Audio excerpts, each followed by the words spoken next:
Huwag kang sumigaw. Huwag kang sumigaw! Kainin mo! Gutom ka na? Ha? Ito naman yung gusto mo, di ba? Ito yung gusto mo, di ba? Hindi na ako sa'yo! Inis na ako sa'yo!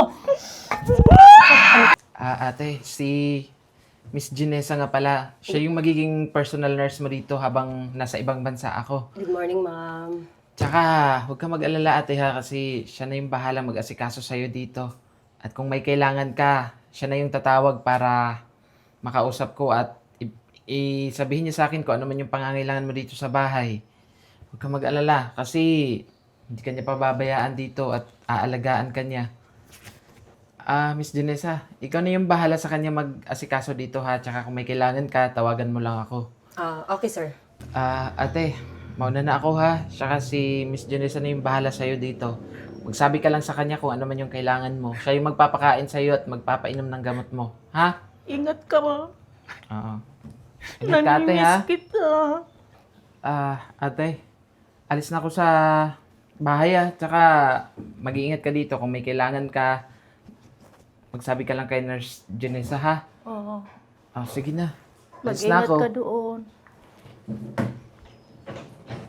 Ingat kayo, sir. Ikaw ba si Ma'am Vivian? Halika. Bigat mo? Siguro, magiging pabigat ka din sa akin. No? Alam mo, ako yung magiging personal nurse mo. So, dapat, magpakabait ka sa akin, ha? Opo. Kasi, ang galit ko lumalabas pag matigas yung ulo. Intindihan mo ba? Opo, naintindihan ko. Kailangan masunurin ka, ha? O siya. Bavital sign mo na kita, ha? Para hahaba naman yung buhay mo. Okay ba yun? Opo po. Okay.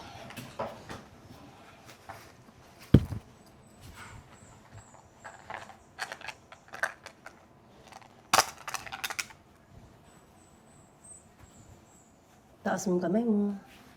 Huwag matigas ang ulo. Down.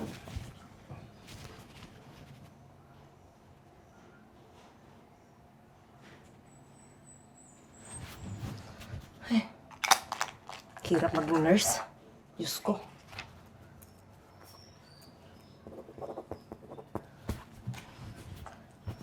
So, yun lang muna, ha? Mamaya kuhanan kita ng dugo. Opo. Ha? Okay ba? Kasi gutom na ako, eh. Oo. Ha? Okay? Opo. Mag-antay ka dyan. Mayos ka, ha? Kasi wala yung kapatid mo dito. Tandaan mo. Si Abby pala tumatawag. Baliktad pa. Hello? Yes, Abby? Oo. Kamusta ka na dyan sa Canada? Ay, naku, ako din naman eh. Mataas yung sahod ko dito. Naku, papahuli ba naman ako? At saka, alam mo, hindi masyadong hassle yung ano ko dito, pagiging nurse ko. Kasi, kami lang dalawa sa pasyente ko dito. Kasi yung amo ko talaga, nandun sa labas din. Oo. No pressure. Ano? Teka lang, saglit ha. Wait. Ano ba? Kumakain ako, gutom ako. Bigyan mo ako ng pagkain. Kumakain! Kakain! Kumakain ka dyan. Gutom ka na. Gutom na ako. Magantay ka. Napakahirap maging nurse. Diyos ko naman. Eh, ikaw.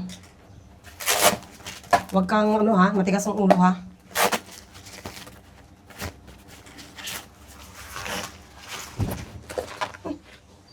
Parang amoy tae. Diyos ko, ang baho. Teka nga. Tumae ka ba? Opo. Diyos ko.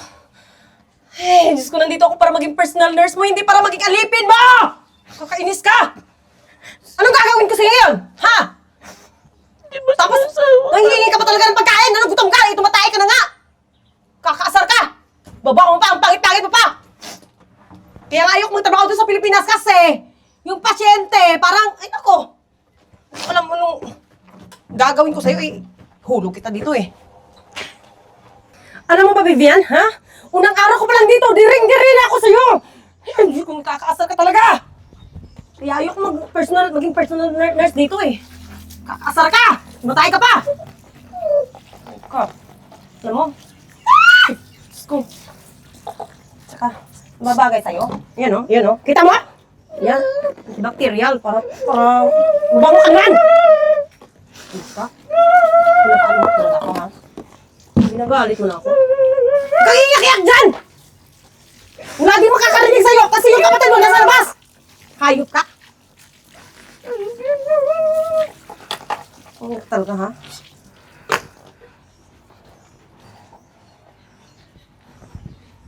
Alam mo? Sa pinanggagawa mo sa akin, para akong alalay mo eh. Nurse ako. Hoy, itong tatandaan mo ha. Nurse ako, hindi ako alalay mo. Hindi ako kasambahay dito. Nakikinig ka ba? Umayos ka.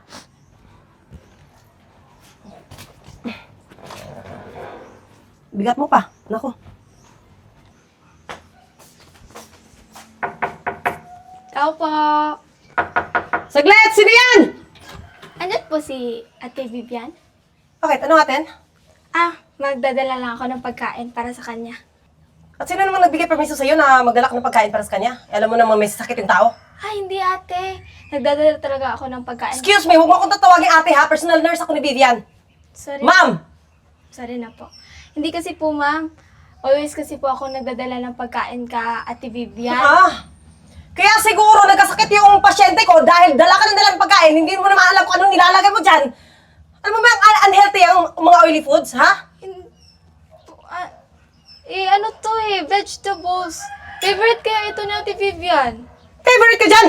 Bawal yan! Kaya nga kumuha sa ng personal nurse para ako mismo yung nag-prepare ng pagkain, hindi ikaw. Ate, sayang naman po to. Ang dami ko naman po niluto. Hindi, uwi mo yan! Kainin mo or pakain mo sa aso. Ate, okay lang naman po ni Kuya Daryl na magdala ko ng food Naku, ang ka. kulit mo naman. Hindi nga pwede kasi bawal yun, pinagbabawal yun ng doktor. Ano ba? Sige po, ate. Ay, ma'am. Kulit nito. O, ayan. Ay. May sahod na rin. Sarap ng buhay. Pas sahod lang. Relax na relax. Nako.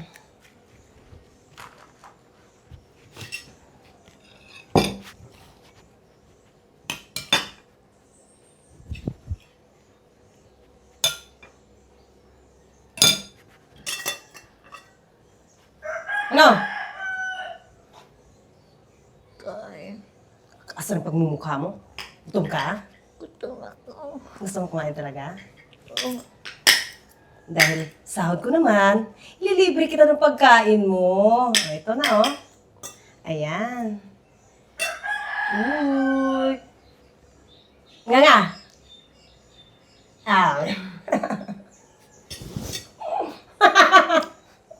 Kala mo, ha? Hoy! Hindi ka pwede kumain! Dahil mo kamay mo. Kanina pa ako gutom eh. Kakasar ka! Okay, iyak dyan! Mukha ako dito! Nakakabuliti pag mumukha mo, kumakain nga ako! Sige, ulit. Gusto mo talaga makipaglaro, ha? Sige! Lalanding na yung airplane. Sige na nga.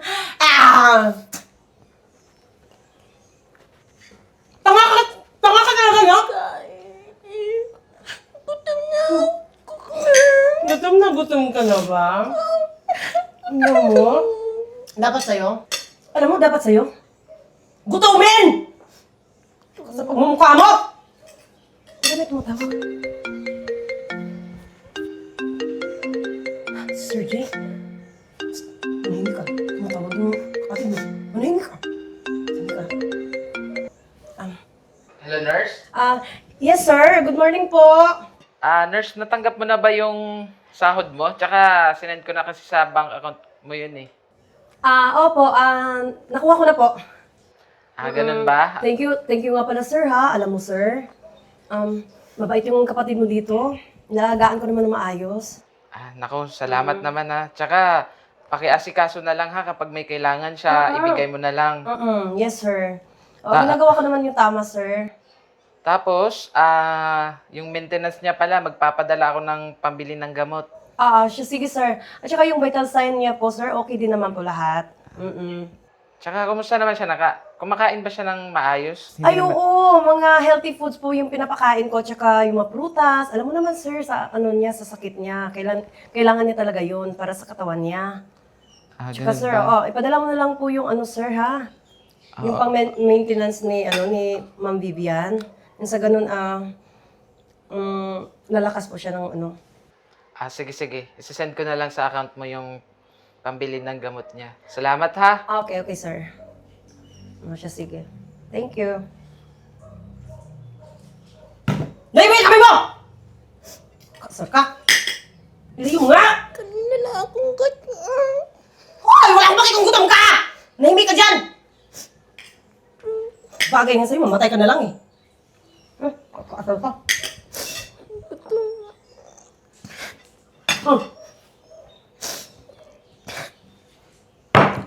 Hoy, gusto mo kumain? Yan, abutin mo yan. Abutin mo yan pagka ha. Babalikan pa. Ano?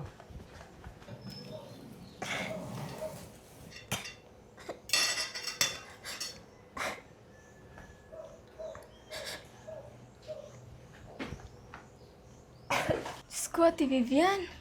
Halaki ng pinagbago ng katawan mo, oh. Tapos ang dami pang pasa. Hindi kasi ako pinapakain. Dapat talaga malaman to ni Kuya Jay. Para naman, alam siya. Vivian! Ate, Vivian! Alis ka ba doon? Ano ba? Tagal mo sumagot! Gutom na gutom na ako. Hindi mo ako Kanino to? pinapakain. Sino bigyan to? Sa kapitbahay natin. Binigyan ako. Hindi ka... Kinain mo talaga, no? Gutom na gutom. Diba sinabi ko sa'yo, hindi ka pwedeng kakain! Hingi ako pagkain sa'yo. Hindi mo ko... Hihingi ka ng pagkain? Hoy, lumpo ka na! Magdado ka na dapat sa'yo! Mamatay ka! Huwag ka nang kumain. Ha? Pero alam mo, napag-isip-isip ko din eh. Kailangan pa kita. Ito yung kapatid mo.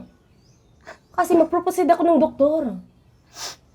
Gusto mo talagang kumain? Kumain ako. Gutom Ha? na ako talaga. Gutom na gutom ka na? Alam mo, hindi naman ako mahirap na kausap eh. Masakit na ito. Hindi Sakit ang tiyan mo. Ngayon ka! Ayan o. Ubusin mo! Ubusin mo! Ubusin mo! Gusto mo mamatay ka? Ha? Gusto mo mamatay ka? Ha? Sige! Huwag kang sumigaw. Huwag kang sumigaw! Kainin mo! Gutom ka na? Ha? Ito naman yung gusto mo, di ba? Ito yung gusto mo, di ba? Hindi na ako sa'yo! Inis na ako sa'yo! Ano ka? Ha? Ano? Ha? Gusto mo mamatay ka? Gusto mo mamatay ka? Ha? Ha? Kakailangan ko pa yung sweldo ng kapatid mo. Ha? Umayos ka! Umayos ka! Kakasar ka. Kakainis naman to. Lagpas na isang buwan, hindi pa tumatawag si Jay. Yung sahod ko. Ako, ano ba naman to? Please, sumagot ka, naku. Ako, unattended pa naman. Ayaw na makontak. Ano ba? Nangasal ka ba? Bakit? Ha? Alam mo yung pagmumukha mo, siguro may ginawa kang parano kaya hindi na tumatawag sa akin, oh. Ano? May ginawa ka ba? Magsalita ka! Sumusubra ka. Ano, tuturuin mo ako? Ha? Ha? Sumusubra. Ha? Anong gusto mong mangyari? Anong gusto mong mangyari? Ito ka nga. Huh? Ano? Magsalita ka. Anong ginawa mo? Anong ginawa mo? Anong ginawa mo? Ha? Ha? Sige, Tama na yan! Anong ginagawa mo sa kapatid ko? Ha? Huling-huli ka na sa akto, oh! Sir, nag-iba na talaga yung mood niya, sir.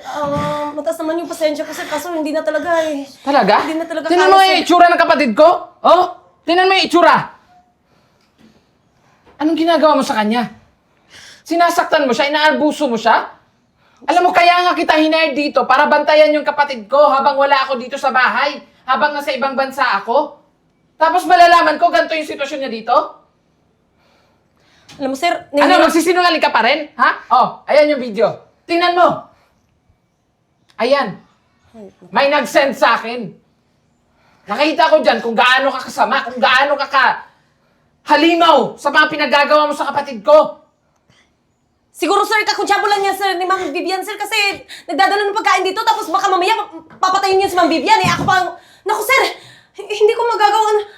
Nawala na talaga yung pasensya ko, sir. Gagawin mo pa talaga akong tanga, no? Sir, hindi Ayan na nga yung ebidensya, oh. Tsaka kitang-kita mismo ng dalawang mata ko. Alam mo, hindi ko palalampasin to. Hindi ko hayaan na habang buhay kang mananakit sa ate ko. Sir, paniguradong pinipirahan ka lang ni kapitbahay, sir. Alam ko Pinipirahan? yun, sir. Nagdadala siya ng pagkain, sir. Alam mo, sir, bawal na bawal yun sa kanya, sir. Mga unhealthy food, sir. Naku, sir. Kaya nga ako kayo kumuha ng personal nurse, di ba? Kaya ako kumuha ng personal nurse para bantayan yung kapatid ko. Hindi para apihin. Hindi para maltratuhin. Alam mo, naturingan ka pa namang nurse. Tapos ganyan yung ugali mo. Alam mo, hindi ko palalampasin to, ha? Sir, pasensya na. Ipapatanggal kita sa serbisyo. Sir, napakahirap ako sa pag-aaral, sir. Para makuha ko yung ano, sir. Sana naisip mo yan bago mo maltratuhin yung kapatid ko. Ano? Sa tingin mo ba mapapalampas ko to? Ngayon, umalis ka na dito at ihanda mo yung sarili mo Sir! dahil kakasuhan Sir, wag po! kita! Sir, wag po! Ipapakulong kita at sisiguraduhin ko mabubulong ka sa Ma'am Vivian! kulungan. Umalis ka na. Naku.